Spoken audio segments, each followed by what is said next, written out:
कति ज्वाइन के रे बाबा उहाँले जागिर पाउनु कति वर्ष लाग्छ होइन पढिसकेपछि 18 वर्ष उँभो काटेपछि बाबा 20 वर्ष काटेपछि मेरो अनुरोध पनि हो 27 वर्ष भयो दिदी मेरो डबाका खिच्दै छ बेरेको आमाले दिउ खाएको भनेर अब खोइ त भीम राईले गर्नुभयो रणा सरले त्यति गर्नुभएको जस्तो देखिनँ मैले वास्तविक हुनुपर्दा मेरो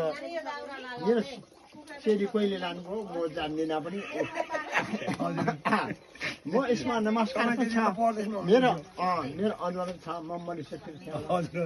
मेरो माइली नै प्रश्न भाग्य माइली जस्तो लागेको छ मलाई बहिनीले बसी ढङ्गमा हेर्नु पर्दाखेरि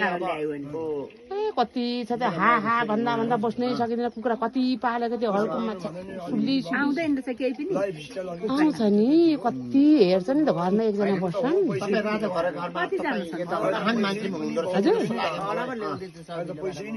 दुईटा चाहिँ नानाको बाट ल्याएको ठुलीको बाट सबिम आएको होइन मेरो ठुली होइन सर्लाकामा नआउने गरेर सक्दैन हिँड्नु चुवासे गरेर सुतेर आउन भनेको भो आज त मासु खाँदैन नि दिदी अनि भयो भने मन पर्दैन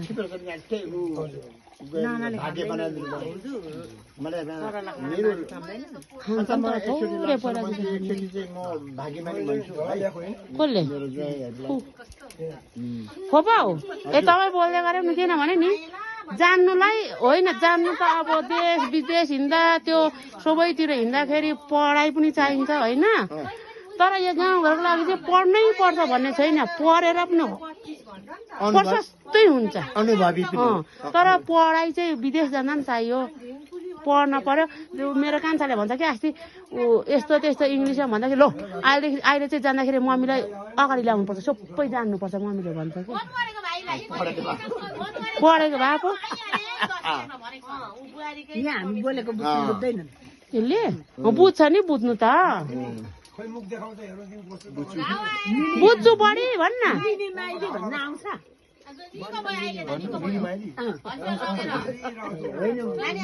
आउँदैन त त्यो माथि रोशनको छोराछोरी ल्याएको कि परपार वर्तमान गर्ने काठमाडौँमा अनि अरू त हेरेकै हामी बोलेको उसले नबोल्ने अनि उसको आमासँग मात्रै बोल्ने आमासँग बोल्ने भरे आमाले चाहिँ खोइ के भनेर उस छोराले भनेको यसरी गुट गएर क्या आमाले उनीहरूको समय लिदिउ त अनि अलिक भाषा सिकाउनु पर्दैन त अनि होइन पहिला त्यो हामी बस्ने ठाउँमा भोपो पहिला नेपाली धेरै थिएन अहिले चाहिँ नेपाली स्कुल खुलेको छ बच्चाहरूको लागि तर यिनीहरू अब यत्रै भइगयो अब सिक्दैनन् होला हौ किन सिक्दैनन् काठमाडौँको इतिहासमा शिक्षण माथि किनभने को पो हौ जरङखको गुरुङ कसको पो हो त्यसै युके बसेर आएको दिदी कति वर्षमा को पो हौ भोपो जरङखाको त्यो यहाँको टोयलेट देखेर हगेन गरे के कसको पो भन्यो यो कुमार लाउरे ऊ होला नि त पर्जेको नातिहरु जरङ खाएको होइन 2 वर्ष पहिले माइली मलाई कसले पो भनेको अनि डाँडामा लगे अरे के टोयलेट भएकोमा हगेन गरे त्यहाँ अनि यस्तै छ अनि यहाँ बाबुहरुकोमा बस्नु भनेको यो मरिजान्छ त्यो टोयलेट भनेर पर बहिनीकोमा बसेको बहिनीकोमा चाहिँ दुःख सुख यसो यता हग्ने यता नुहाउने छ अनि पर बसेको के अनि कस्तो छ त्यो हो त नि हाम्रो भन्दा सरकार जस्तो दिदी हो नि हाम्रो माइलाको छोरी त्यस्तै पर माटाको छ कि हाम्रो मान्छेहरुले टोयलेट बनाएको भित्र पस्न मान्दैन नमान्दैन खुल्लैमा बरु बाहिरै बस्छ कि हाम्रो माइला छोरी पनि यो त्यस्तै चाहिँ बरु यो त भोकै बस्छ त्यस्तो टोयलेट छ भने त दिदी हक्नुलाई खाँदैन यसले त के अब हुँदैन नोनोकोमा राम्रै भयो त हाम्रो कसको पो भन्यो यो त ए माइली ऊ लामा कान्छीको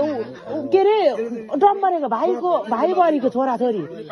जरङखामा टोयलेट भएन अरे 80 बेको छोराछोरी अनि टोयलेट भएन गरे माइली हगेन गरे मुतेनन् गरेर डाँडामा लगेर राखेको टोयलेट खोजेर के सफा ठाउँमा हो सुइबेको